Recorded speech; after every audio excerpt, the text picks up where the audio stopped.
Hello, my name is Marissa Fowler, and come join me on my journey to New Zealand. This is my first time overseas, so it was definitely a journey. And as soon as I saw New Zealand in sight, I was just overwhelmed with happiness because at this point I've been flying for 24 hours. So this is my first impression of their little airport, super cute. And as I got to drive through the city, it was such an amazing experience. It was just so green, luscious. You had the ocean just right there and literally green everywhere. It was my first time out of the country. And what can I say? Culture shock. I mean, this is a beautiful work of art.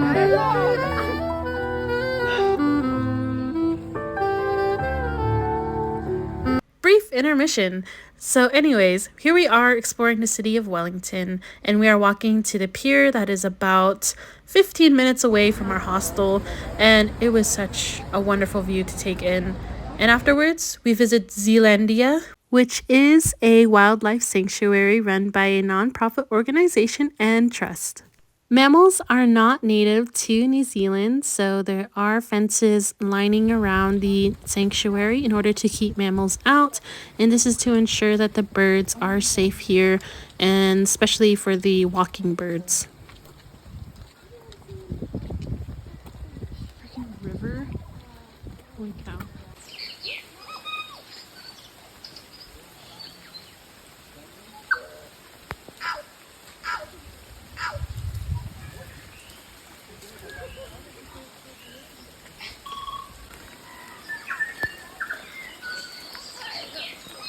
So this sanctuary does unfortunately harbor an invasive species called pine, but they do have a really rare and endangered bird called the takahi.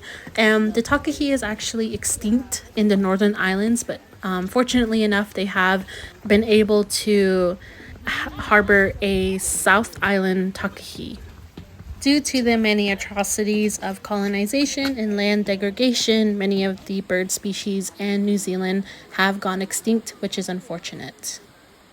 Look like the pukeko, but they're very different.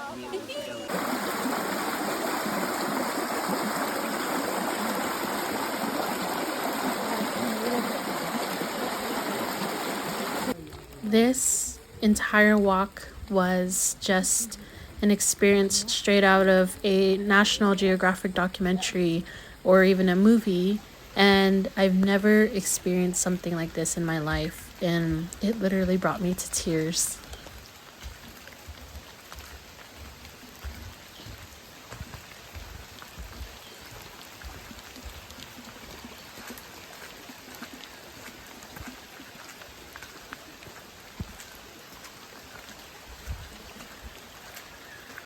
And I kept trekking up and up in order to see the top of the mountain, which was absolutely breathtaking.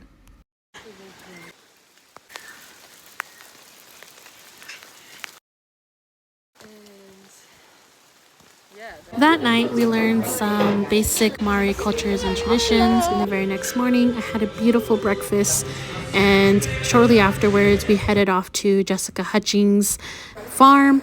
And Jessica Hutchings is someone who had created food sovereignty and permaculture framework called Hua Parakore, and she does a lot of work with the Māori people as well as boosting food sovereignty within Māori communities, which is absolutely amazing and incredible work.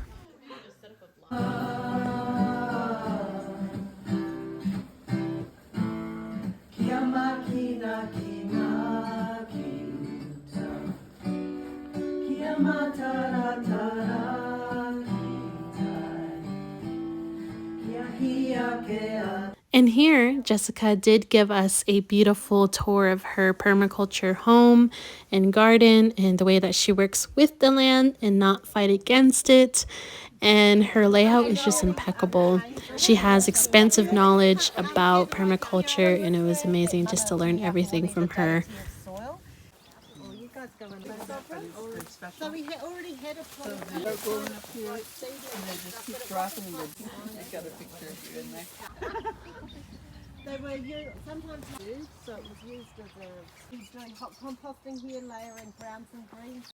And for lunch, we had gluten-free bread and butter and some kawa tea. So here we are in Rivendell, and it was absolutely crazy just to see the prop set here and to see the old growth forest that is a part of this park.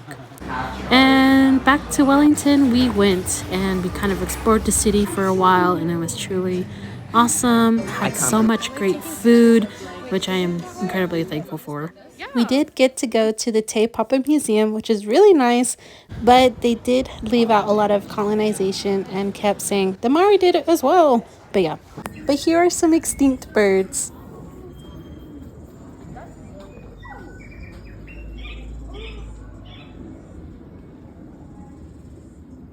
And then we were off to Gary and Emily's beautiful farm, where they transform a dirt plot to this luscious green landscape that was filled with food and so vibrant. Here's a little cabin we stayed in, and this is their little dog.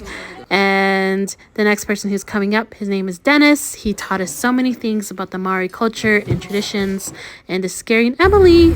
So this is our first impression of the Wanganui River that actually received personhood, and we're about to get a taste of the actual Maori traditions. So we are about to experience a welcoming ceremony, and they welcomed us onto their lands, and we had amazing food, and they told us about the significance behind a marae. And Uncle Jeff, as he liked us to call him, told us so many things about this place and the lands and the river, and it was truly an amazing experience. Oh my God. And the regional council.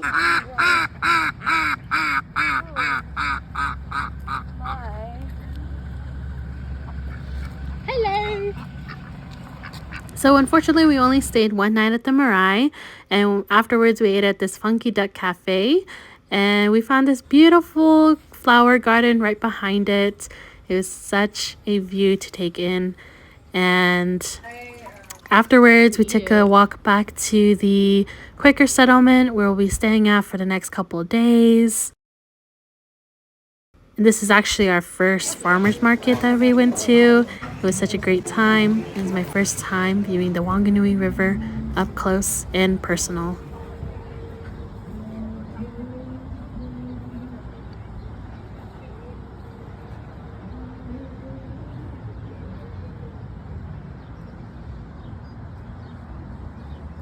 And then we went to the ocean. This is actually my first time being to the ocean, and this was Castle Cliff Beach. I stayed here for a couple hours just soaking up the tranquility and the beauty.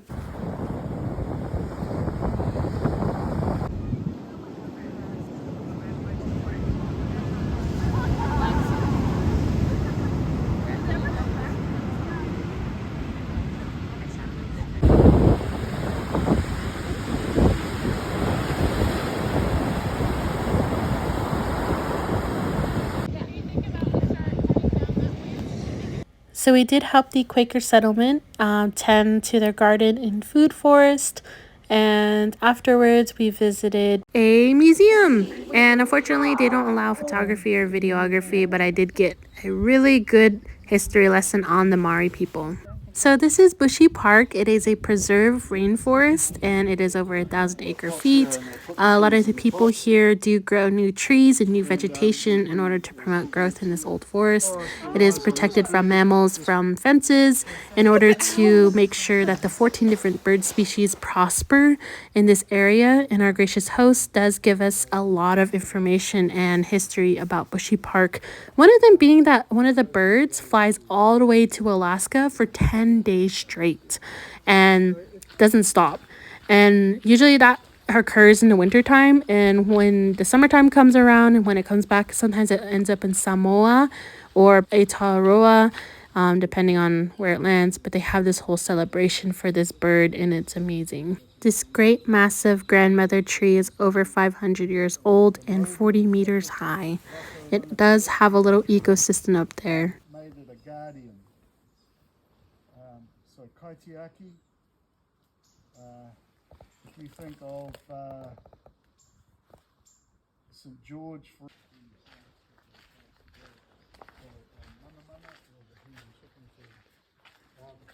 So a great tree has fallen here, a pala, one of our main. Here's just a beautiful view going back home, and there's like tons of sheep here. Oh my gosh.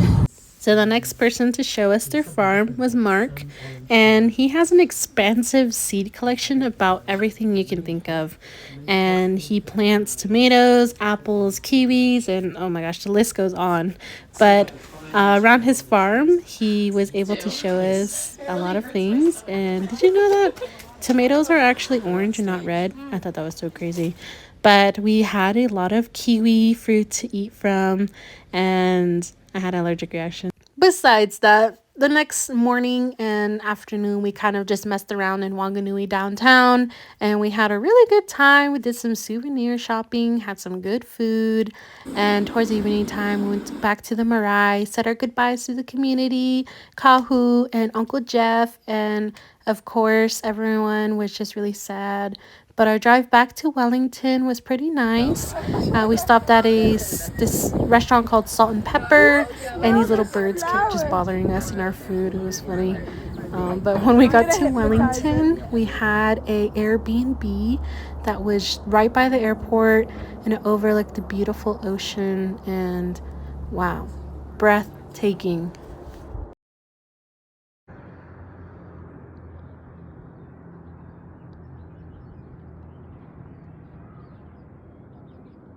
And for our last morning, we enjoyed a beautiful breakfast at the ocean side at a cafe called Mariana's Cafe. And I got a really good pancake breakfast. And here's the last remaining group. And back home I go. I have a 24-hour flight ahead of me, and we actually missed our plane in Sydney, which was a whole fiasco. So they had to reschedule our tickets to Hawaii, then LAX, then to Phoenix, and I didn't get home until 1 a.m. in the morning, which was awful. But I got to see Sydney and Hawaii for 2 hours. Regardless, I am super fortunate to have gone on this journey. So thank you for watching.